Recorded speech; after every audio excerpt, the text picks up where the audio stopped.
Okay, I mentioned earlier that I'm doing some car repair. Because I've been out of the van so much, I am trying to be budget conscious in other ways.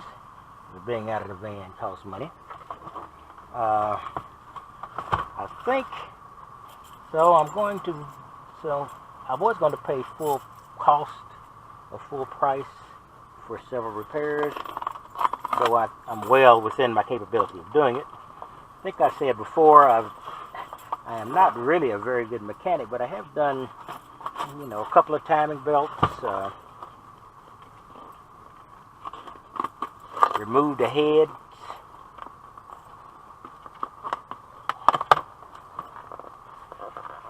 So a lot of people find that moderately impressive, though I don't think it's a big deal. This is the Gates water pump I've got.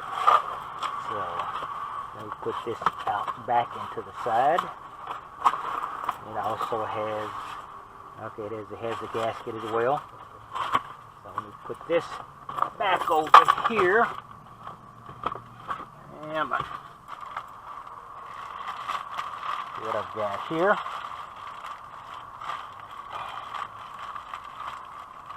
I hope this is the correct size. It appears to be.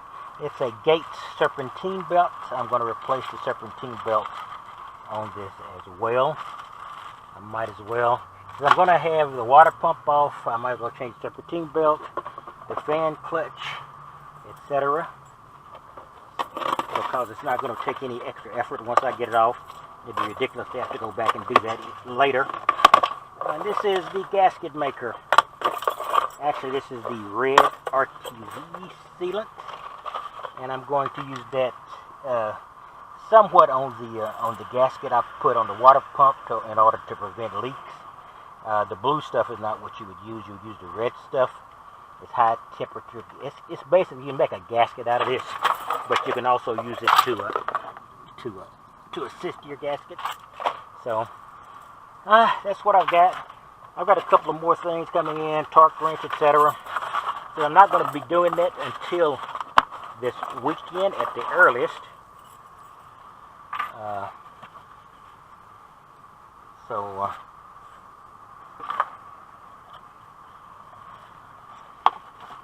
I'm not going to, I'm just basically storing it so I can, and then I'm going to try to, of course I'm going to have to get my little ratchet charged.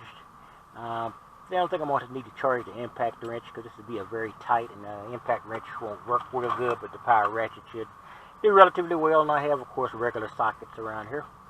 And so that's basically what I'm planning to do.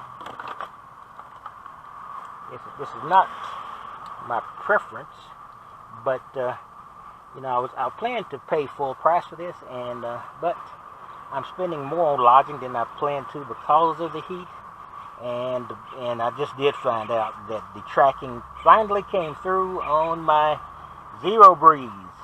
It won't even land until August the 7th, which means it's on a ship. The ship won't dock till August the 7th. So at best, I probably would be getting this in late August or mid-August, assuming there's not issues going through customs, which there shouldn't be, but you never know. I've ordered a few things from overseas before. One time it spent 3 days in customs, and normally it goes straight through. So it's probably going to be the middle of August. So I'm going to miss the peak heat. So it's going to be a benefit to me in September and October because we do have hot days then. And in fact, it might even be better then since I won't be dealing with 105. I'd be dealing more like with 95 or 90. Usually when it gets down that way, high 90s occasionally.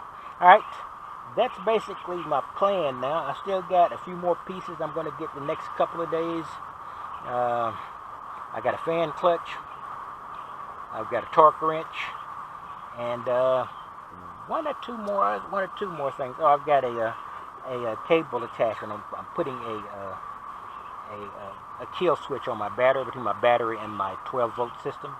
I never had that. I should have done that a long time ago, but I'm going to do it now. All right, that's all I've got, and I'm just sorry I'm doing these little fast ones.